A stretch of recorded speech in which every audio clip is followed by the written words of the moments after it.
Hello friends, welcome back to my channel. বাঙালিদের শেষ পাতে একটু চাটনি না হলে পুরো খাওয়ারটাই যেন অসম্পূর্ণ থেকে যায়।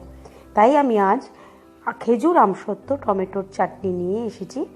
চলুন দেখে নিই এই খেজুর আমসত্ত্ব টমেটোর চাটনি করতে আমাদের কি কি লাগছে। আমি এখানে একটা কড়াই ভালো করে গরম করে নিয়েছি। এতে আমি 1 টিস্পুনের মতো সাদা তেল দেব। তেলটা গরম হয়ে গেলে আমি হাফ শুকনো লঙ্কা আর হাফ টিস্পুনের মতো পাঁচফোড়ন দেব।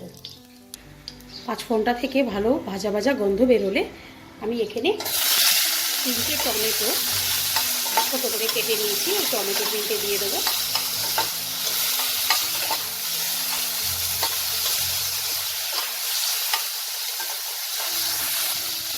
এতে আমি 1 টিস্পুনের মতো নুন দেব আর অল্প একটু হলুদ দেব।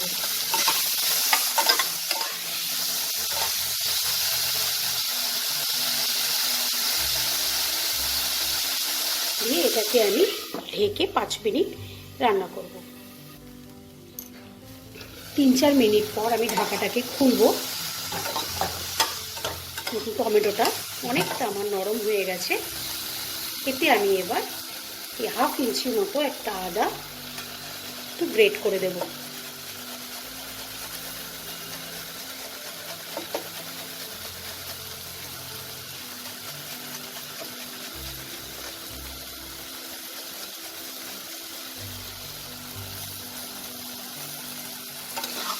ভালো করে মিশিয়ে দেবো।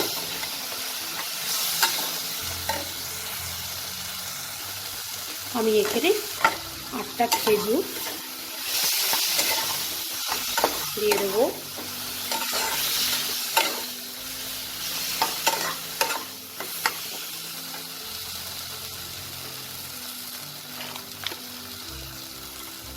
এক মুঠো কিশমিশ দিয়ে দিলাম আর 8-9টা মতো কাজু দিয়ে দিলাম। এবার এটাকে মিশিয়ে নেব। আর আমি এখানে হাফ আমসত্ত্ব, বাজারে যে গোটা আমসত্ত্ব কিনতে পাওয়া যায় সেই প্যাকেটের আমসত্ত্ব, সেটার হাফ আমসত্ত্ব আমি অ্যাড করে দিলাম। এবার এটাতে আমি সামান্য একটু জল অ্যাড করব।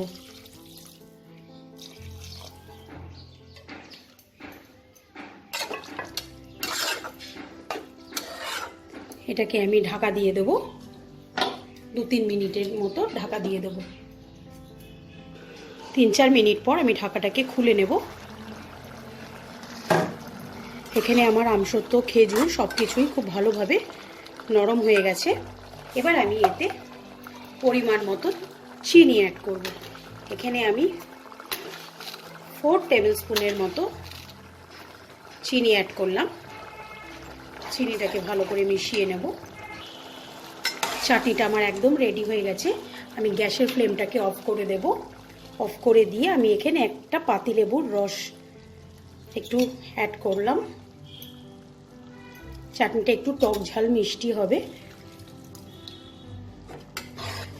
পাতিলেবুর রসটা দিয়ে একটু নেড়ে দেব। দিয়ে আমি এখানে শুকনো খোলায় একটুখানি পাঁচফোড়ন, জাস্ট হাফ টিস্পুনের মতো পাঁচফোড়ন শুকনো খোলায় ভেজে নিয়েছি। সেই পাঁচফোড়ন ভাজার গুঁড়োটা আমি অ্যাড করে দিলাম। দিয়ে এটাকে 2-3 মিনিটের মতো একটু ঢেকে রেখে দেবো। চাটনিটা আমার একদম সার্ভিংয়ের জন্য রেডি। আপনাদের যদি আমার আজকের ভিডিওটা ভালো লাগে, লাইক করবেন, শেয়ার করবেন আর আমার চ্যানেলটাকে সাবস্ক্রাইব করে আমার পাশে থাকবেন। আজকের মতো বিদায় জানাচ্ছি। আবার আসবো নতুন কোনো এক রেসিপি নিয়ে। বাই।